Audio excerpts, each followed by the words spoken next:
दोहा पढ़ने जा रहे हैं, पर इसके पढ़ने से पहले हम थोड़ा इसकी पृष्ठभूमि में चलें कि ढोला मारू कौन थे और ये दोहा क्यों लिखे गए और इनका क्या प्रभाव रहा। आप सब जानते हैं बच्चे कि राजस्थान अपनी वीरता और शौर्य के साथ अपनी लोक संस्कृति के लिए केवल भारत में ही नहीं पूरी दुनिया में जाना जाता है। राजस्थान की संस्कृति में ढोला मारू एक बड़ा ही प्रामाणिक और ऐतिहासिक दस्तावेज ही नहीं, एक प्रेम गाथा है। ढोला मारू रा दोहा 11वीं शताब्दी में यानी कि आदिकालीन समय में लिखित एक लोक भाषा काव्य है और इसके कवि कलोल और कुशल राज माने जाते हैं। वास्तव में राजस्थान की संस्कृति में ये ढोला मारू जो लोक गाथा है वो ऐसी रच गई है, इतनी बस गई है कि इसको सुनकर और पढ़कर एक आत्मिक सुख की प्राप्ति होती है। वीर वीरांगनाओं और संतों सतियों की इस पावन भूमि पर, राजस्थान की इस वीर प्रसूता भूमि के धड़कनों में कई प्रेम कहानियां दफन हैं और इन प्रेम कहानियों में राजस्थान का लोक संगीत, उनकी लोक संस्कृति समाई हुई है। राजस्थान की इन जो लोक प्रेम कथाएं हैं उनकी एक खास बात है, इसमें मर्यादा, लाज और संस्कृति का विशेष पुट हमको देखने को मिलता है। उसने कहीं भी अपने जो संस्कार हैं, जो संस्कृति है, उसके किनारों को नहीं तोड़ा है, बल्कि बड़ी गरिमापूर्ण तरीके से ये प्रेम गाथाएं और ये प्रेम कथाएं, लोक कथाएं हमारी संस्कृति में रच बस गई हैं। और आज भी रेत के इन विशाल धरों पर जब चांदनी रात अपनी चंद्रिका बिखेरती है तो ढोला मारू और महेंद्र मुगल के दर्शन को वो चंद्र किरणें भी तरसती है। इन सब प्रेम कथाओं में जो सबसे ज्यादा लोकप्रिय कहानी या कथा हमारे बीच आती है वो है ढोला मारू की कथा। ढोला मारू प्रेम कथा राजस्थान राजपूताना, जिसे पहले राजपूताना कहा जाता था, इसकी एक मतलब आत्मा है। इस गाथा की लोकप्रियता का अंदाजा हम इसी बात से लगा सकते हैं कि 8वीं शताब्दी का इस घटना का जो नायक है ढोला, वो आज भी राजस्थान की संस्कृति में प्रेमी नायक के रूप में बड़े गरिमा के साथ उसका स्मरण किया जाता है। और प्रत्येक जो पति और पत्नी का जो जोड़ा होता है, सुंदर जोड़ा होता है जिसमें बहुत प्रेम होता है, उनका दाम्पत्य जीवन जिनका बहुत गरिमापूर्ण और बहुत ही निकटता के जिनके संबंध होते हैं, उन पति पत्नियों को आज भी ढोला मारू की उपाधि दी जाती है। और यही नहीं, आज भी लोक गीतों में स्त्रियां अपने प्रियतम को ढोला के नाम से ही पुकारती हैं। और आपने यदि देखा हो तो ढोला पति शब्द का, प्रियतम शब्द का पर्याय बन गया है। राजस्थान की जो ग्रामीण स्त्रियां होती हैं वो विभिन्न मौकों पर इन ढोला मारू के गीतों को याद करती हैं, बड़े चाव के साथ इन गीतों को गाती हैं। आइए इस संस्कारित प्रेम रस में पगी हुई जो दाम्पत्य जीवन की जो कथा है ढोला और मारू की, आज मैं आपको वो कहानी सुनाने जा रही हूँ। ढोला नरवर के राजा नल का पुत्र है, जिसे इतिहास में ढोला के नाम से और सालह कुमार के नाम से जाना जाता है। और ढोला का विवाह बचपन में ही, जब वो मात्र 3 वर्ष का था, उस वक्त उसका विवाह जामलू देश अर्थात जो राजस्थान का जो बीकानेर इलाका है उसके एक ठिकाना है पूगल का जो राजा है पिंगल राय, उसकी बेटी मारू से, मरवाड़ी जिसका नाम इतिहास में मिलता है, उसके साथ ढोला का विवाह कर दिया जाता है। और जब विवाह होता है उस समय ढोला मात्र 3 वर्ष का होता है और मरवाड़ी मात्र 1.5 साल की होती है। ये बाल विवाह होता है। अब ये विवाह हुआ कैसे? क्योंकि जो मरवाड़ी है वो बीकानेर की रहने वाली है, यहाँ जो राजस्थान का मरु प्रदेश है, और ये नरवल मध्य प्रदेश में, इतने दूर के ये लोग आपस में मिले कैसे? इसके बारे में कई कहानियां इन लोक कथाओं में प्रचलित हैं। जैसे कुछ कथाओं में ये कहा जाता है कि इसमें जो जामलू, क्योंकि ये मरुभूमि थी, बीकानेर काफी रेगिस्तानी एरिया था, तो यहाँ भयंकर अकाल पड़ा और अकाल के कारण इन सब लोगों को यहाँ से निकलना पड़ा, इस जगह को छोड़ना पड़ा। तो जो राजा थे वो भी अपने दास दासियों और अपने कर्मचारियों के साथ इस जगह को छोड़ा उन्होंने। और उनका जो मित्र था वो नरवरगढ़ के जो राजा थे नल, वो उनके मित्र थे, ऐसा कहा जाता है। और वो वहाँ गए, वहाँ उन्होंने अपना समय बिताया और वहाँ जो उनकी दोस्ती थी उसी दोस्ती को उन्होंने प्रण किया, कोशिश की कि हम इसको रिश्तेदारी में बदल दें। और इस तरीके से जो पिंगल राय की पुत्री मरवाड़ी और नरवरगढ़ के राजा नल के पुत्र सालेह कुमार का विवाह हुआ। कुछ कथाओं में हमें ये भी सुनने को और देखने को मिलता है कि जब अकाल पड़ा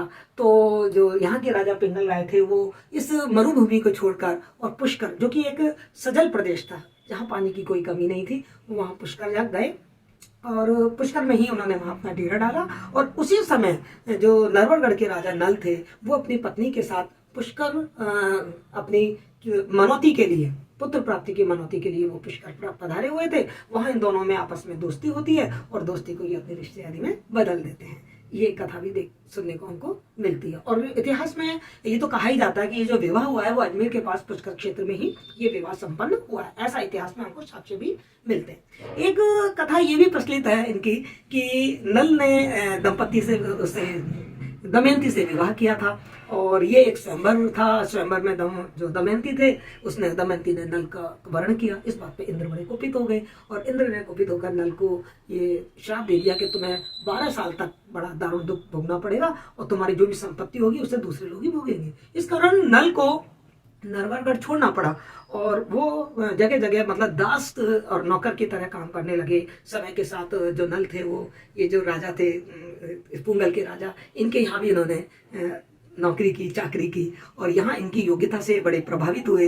यहाँ के राजा जो पुंगल राय थे वो बहुत ज़्यादा प्रभावित हुए। उन्होंने नल को कुछ ऐसा काम सौंपा था कि इनके रियासत के पास एक जंगल था जिसमें दानव रहा करते थे और उन दानवों से सारी जनता भयभीत रहती थी। नल ने उन दानवों को बंदी बनाकर और राजा पिंगल राय के सामने प्रस्तुत कर दिया था। राजा पिंगल बहुत प्रसन्न हुए थे और उन्होंने अपनी बेटी का विवाह नल के बेटे सालेह कुमार के साथ कर दिया था। जब तो 12 साल भी पूरे हो चुके थे और नल का जो 12 साल का जो कहना चाहिए दारुण समय था वो दारुण समय खत्म हो गया। नल अपने पुत्र के साथ पुनः अपने नरवरगढ़ चले गए। कुछ इस तरीके की कहानियां हमको इतिहास में देखने को मिलती है। बहरहाल जो भी हो, जैसा भी हो, लेकिन ये तय था कि बचपन में ही सालेह कुमार अर्थात ढोला का विवाह मरवणी के साथ अर्थात मारू के साथ हो जाता है। चूंकि यह बाल विवाह था तो उस समय मरवणी को राजा नल के पुत्र सालेह कुमार के साथ विदा नहीं किया जा सका। पिंगल राय ने यह निवेदन किया कि बेटी अभी छोटी है, जब बड़ी होगी, युवा होगी तो गौना करवा के आप इसको ले जाइएगा। चलिए, ये बात तो यहाँ खत्म हुई कि दोनों का विवाह हुआ, ये पक्की बात थी। अब सालेह कुमार जा पहुंचे हैं मध्य प्रदेश नरवरगढ़ और अब वो युवा हो जाते हैं। युवा हो जाते हैं तो उनका विवाह मालवा की जो राजकुमारी है एक मलवणी उसके साथ कर दिया जाता है। अब आपके अपने दिमाग में एक प्रश्न ये भी आता है कि जब विवाह मरवणी के साथ हो गया था तो मालवा की राजकुमारी मलवणी के साथ सालेह कुमार का विवाह नल ने क्यों किया? इसके लिए भी कई सारी, इस संदर्भ में भी कई सारी कहानियां प्रचलित हैं कि क्यों किया। कुछ गाथाओं में हमें ये सुनने को मिलता है कि नरवरगढ़ बीकानेर से बहुत दूर था और बीच में बहुत ऐसे प्रदेश पड़ते थे, बिहार, काफी दुश्मन राज्य भी पड़ते थे। तो जो नल थे वो काफी चिंतित रहते थे कि जब मेरा बेटा अपने ससुराल जाएगा तो बीच में उसकी सुरक्षा का प्रश्न उठेगा।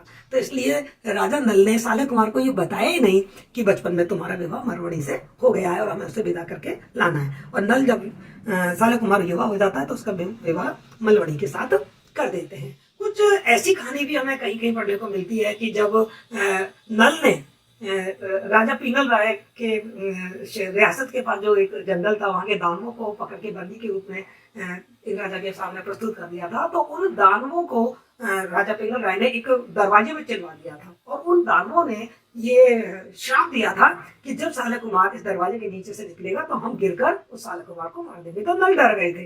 नल को ये डर था कि यदि मेरा बेटा सालेह कुमार जाता है विदा कराने के लिए तो मैं किस तरीके से अपने बच्चे की प्राणों की रक्षा कर पाऊंगा। दरवाजा गिरेगा और मेरा जो पुत्र सालेह कुमार है वो खत्म हो जाएगा। तो उन्होंने नल को मरवड़ी के साथ होने वाले विवाह को नहीं बताया। बहरहाल जो भी रहा हो, लेकिन हाँ ये कहानी है कि सालेह कुमार जब युवा हुआ तो उसका दूसरा विवाह हो जाता है मरवड़ी के साथ और वो मरवड़ी को तो बिल्कुल भूल ही जाता है। उसे यही नहीं मालूम कि उसका कोई विवाह हुआ है। लेकिन जो मलवड़ी उसकी पत्नी है वो काफी चतुर और चालाक स्त्री है और उसे ये मालूम पड़ जाता है किसी तरीके से। कहते हैं एक बार उसकी सास ने उसने ताना मारा था और उस ताने में उसने कहा था कि मेरी पहली बहू मरवाणी बहुत ही संस्कारित थी, ऐसे करके उसने कुछ संकेत किया। तो मलवड़ी को ये मालूम पड़ गया कि सालेह कुमार का विवाह पिंगल राय की पुत्री मरवड़ी से हो चुका है। तो मलवड़ी को बड़ी चिंता थी कि कहीं ऐसा ना हो कि सालेह कुमार को ये पता चल जाए कि उसका विवाह मरवड़ी से हो चुका है। और मरवड़ी बहुत खूबसूरत थी, मारू पद्मिनी के नाम से जाना जाता था उसको, राजस्थान में पद्मिनी कहा जाता था, बहुत खूबसूरत थी। तो मलवड़ी को बहुत चिंता थी कि यदि इतनी खूबसूरत रानी आ गई तो शायद मेरा महत्व इस राजघराने में कम हो जाएगा और सालेह कुमार मुझसे शायद मेरा त्याग कर दें, परित्याग कर दें या मुझे उतना प्यार नहीं दे पाएंगे।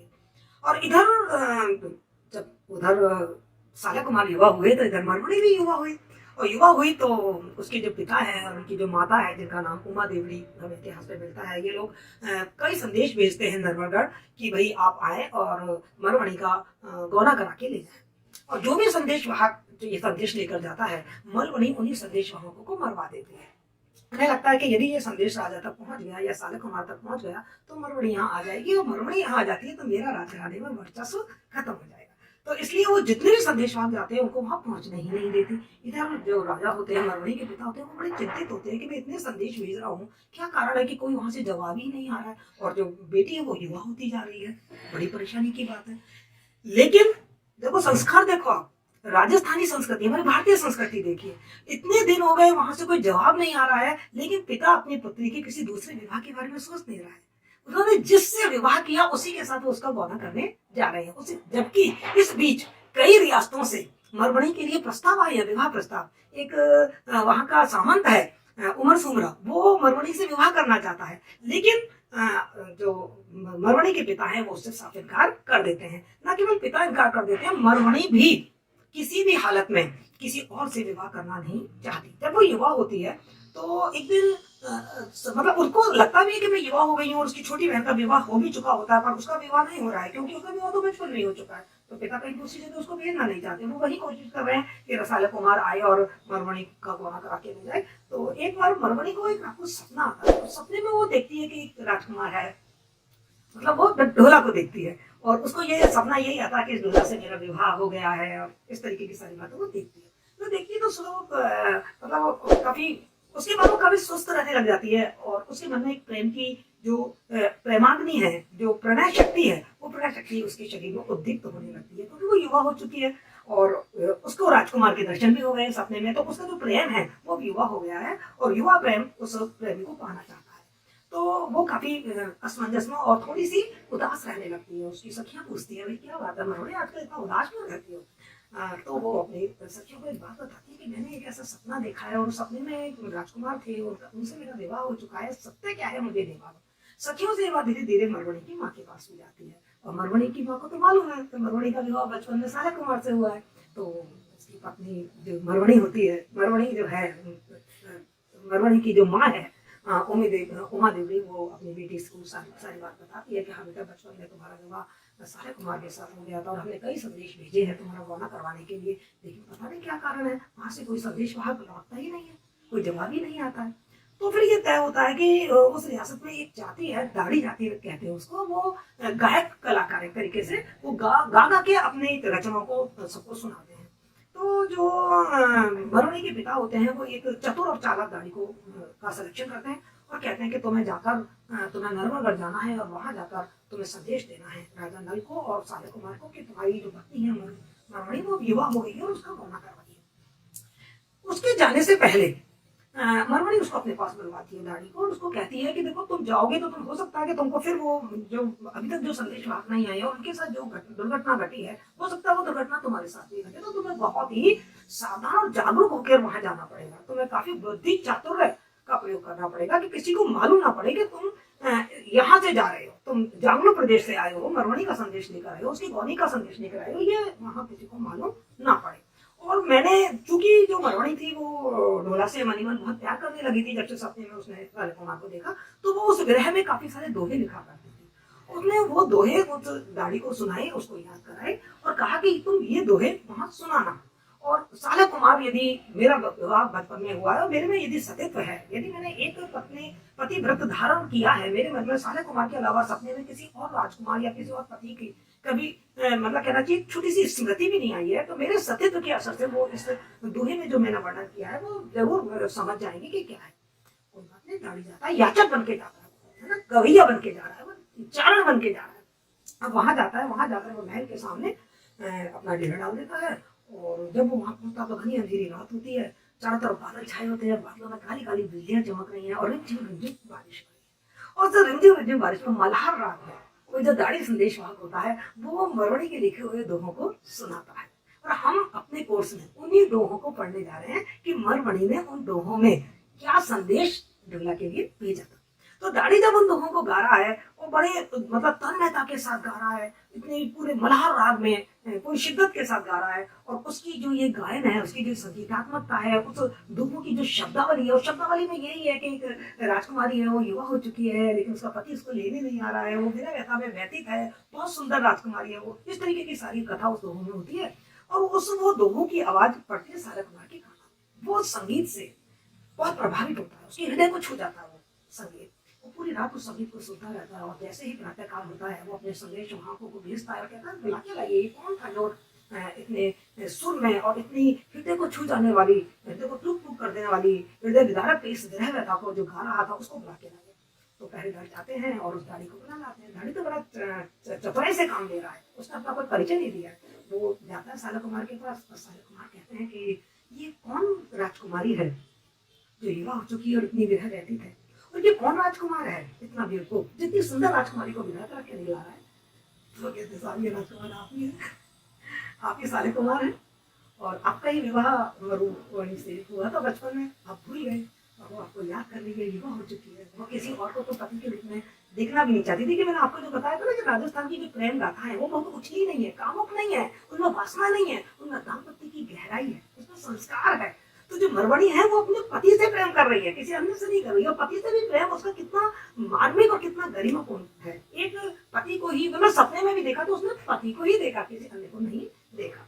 तो अब साला कुमार के हृदय में भी वो विरह पीड़ा जाग जाती है और वो मरवाड़ी को गोना करा के लाना चाहता है। वो भी मतलब एकदम अचानक उसके हृदय में, क्योंकि विवाह तो हो ही चुका है। विवाह संस्कार आप सब समझते हैं, संस्कार वो 7 फेरे इतने गरिमा में होते हैं ना कि वो 2 जीवन को बांध देते हैं जन जन्मांतर के लिए। तो साले कुमार को अचानक सारी बातें याद आ जाती है और वो 7 फेरों का कमाल कि साले कुमार के मन में मरमणि के लिए अथाह प्रेम उत्पन्न हो जाता है और वो तड़पने लगता है कि किस तरीके से वो मरमणि से मिले। और वो ठान लेता है कि मैं मरमणि को विदा करा के लाऊंगा। जब मरमणि को ये बात, उसकी दूसरी पत्नी को जब ये बात मालूम पड़ती है तो फिर उसको वही चिंता होती है और वो तरह तरीके के बहाने लगा के और साले कुमार को रोकना चाहती है कि नहीं अभी तो सर्दी है, तुम कहाँ जाओगे, वो तो रेगिस्तान एरिया है, बहुत जबरदस्त रेगिस्तान है वहाँ, बहुत सर्दी पड़ती है, अभी कहाँ जाओगे, बाद में जाना। गर्मी आती है तो कहते नहीं अभी गर्मी है, रेगिस्तान में तो बहुत गर्मी पड़ती है। बरसात आती है तो कहती भाई नदी नाले पड़ेंगे, कहाँ जाओगे। नहीं, साले कुमार समझ जाता है कि मलमणि मुझे रोकना चाहती है। साले कुमार निश्चय कर लेता है कि नहीं मुझे तो मलमणि को लेने जाना ही है। तो वो एक दिन का इंतजार कर रहा होता है कि कैसे भी मलमणि को मैं समझा के जा सकूं। मलमणि कहती है जीते जी मतलब आंखें खोलते हुए तो मैं तुम्हें नहीं जाने दूंगी, जब मैं कभी सो जाऊं ना तो तुम भले ही चलेगा।